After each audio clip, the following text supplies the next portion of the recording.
I'm not sure we're used to sharing this level of loss in our society, in public, with each other, especially in a video game. That Dragon Cancer isn't a video game that you're meant to win. It's something that you're meant to live through. I can't find the words. I can't put it into words what I've experienced and what I've felt. But once I created a video game, I was able to capture that feeling and put it in a format that other people can understand.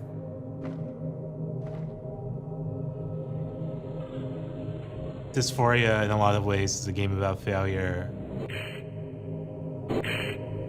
I felt like I needed some way to be processing all these incredibly frustrating things I was going through. Any victories are all minor in the face of staggering losses.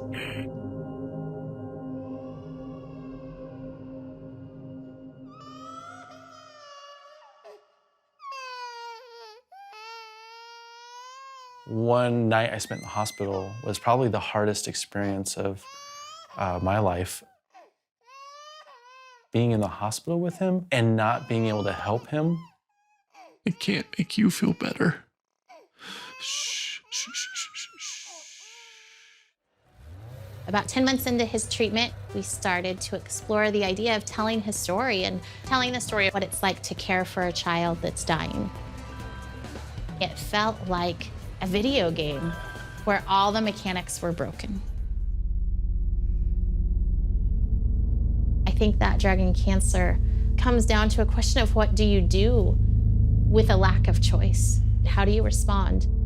In a medium where you expect to be able to have things work out, to be able to overcome, when you suddenly can't overcome, then you really understand what hopelessness feels like.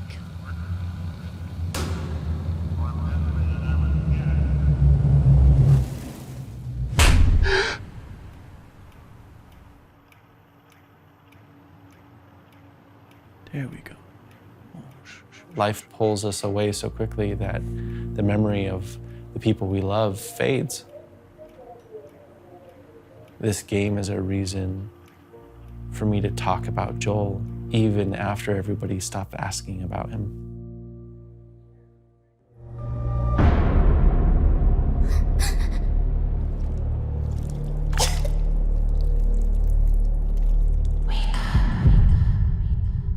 Neverending Nightmares puts the player in this bleak and awful world of struggling with depression and OCD.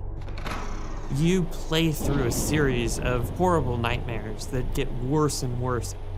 The genre of horror gives me a lot of leeway.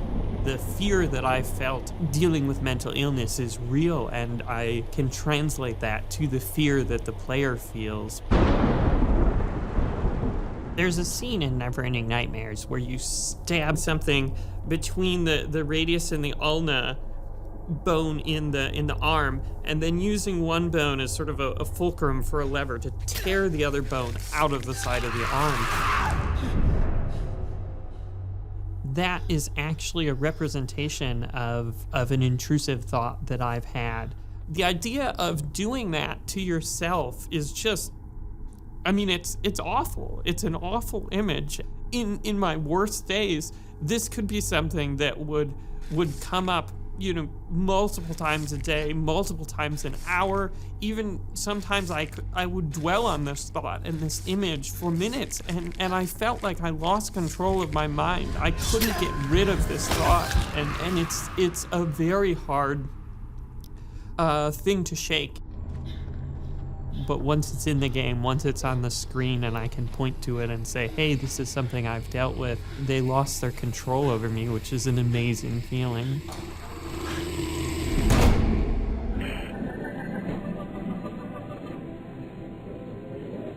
I was making the decision to start medically transitioning as a trans woman. The experience of hormone replacement therapy and of being trans in the world, for me, was characterized by frustration, by failure. The idea that the rules are really deliberately stacked against the player is often how interacting with medical gatekeepers feels. And that's really what I wanted to do with Dysphoria. Setting a goal, making it seem achievable, and then robbing you of the ability to achieve it. Ping, ping, ping, ping.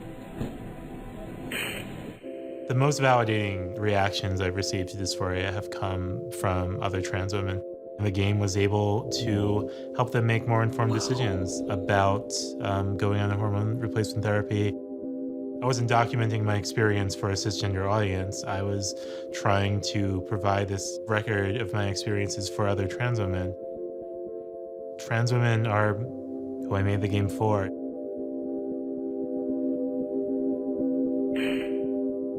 The endings are all very open-ended and don't really feel satisfying, and that's deliberate. And it's because I wanted to create that feeling that Never-Ending Nightmares is truly never-ending. You can't escape the nightmares. When you play Dysphoria, you're not experiencing being misgendered every day of your life.